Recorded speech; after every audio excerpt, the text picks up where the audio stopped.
Lesley Stahl did a very good job in her 60-minute sit-down with Donald Trump. I remember interviewing her during the campaign, and she said she didn't see any tilt by the press against Trump and in favor of Hillary Clinton. But I must say she's been doing this a long time, and she has a way of asking hard questions without seeming confrontational, covered a lot of ground, made a lot of news.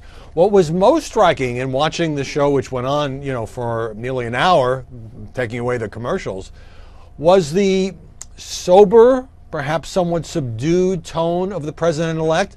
I've interviewed him a half dozen times during this campaign and watched him in endless, countless, hundreds, thousands of interviews on television, all kinds of outlets. And, he can be pretty aggressive, pretty tough, pretty bombastic.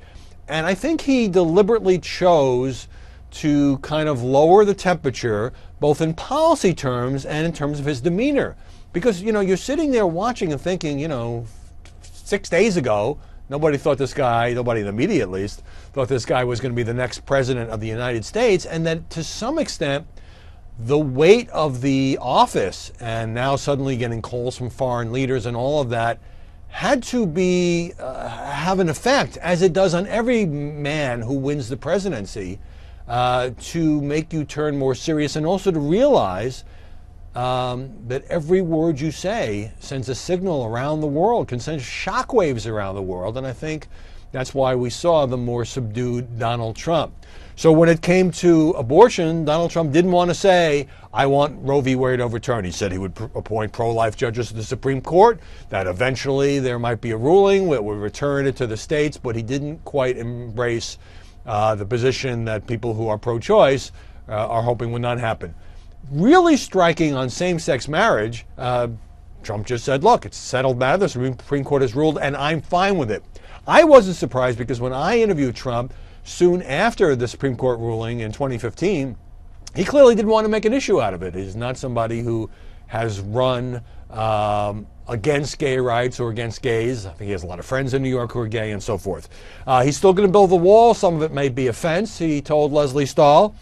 He's going to deport the criminals, the people who are gang members or drug dealers among the 11 million or so illegal immigrants living in this country. He kind of sidestepped, as he did in the latter stages of the campaign, the earlier idea that we just have mass deportations of all 11 million. And then there was the question of Twitter. And this was fascinating because Trump obviously has weaponized Twitter. He used it to go after the press, news organizations, journalists, his political enemies, Marco, Jeb, the whole gang, during the campaign.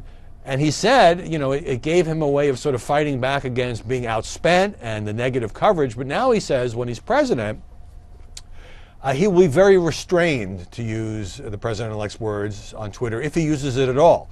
But then after he tapes the session with Lesley Stahl, he uncorks a series of tweets against the New York Times, failing New York Times, losing thousands of subscribers after the election. The Times says that is not true. In fact, it's been gaining subscribers since last Tuesday, but also going after the paper for being unfair in its treatment to him. So which Donald Trump will become president, the guy who likes to be rather aggressive, shall we say, on Twitter, or the man who will be more restrained? I think Trump himself is still figuring that out. It was one phrase that struck me when Trump said to Lesley Stahl, the press portrayed me as a bit of a wild man, and that he doesn't see himself that way. Well, that image, fairly or unfairly, helped get him elected.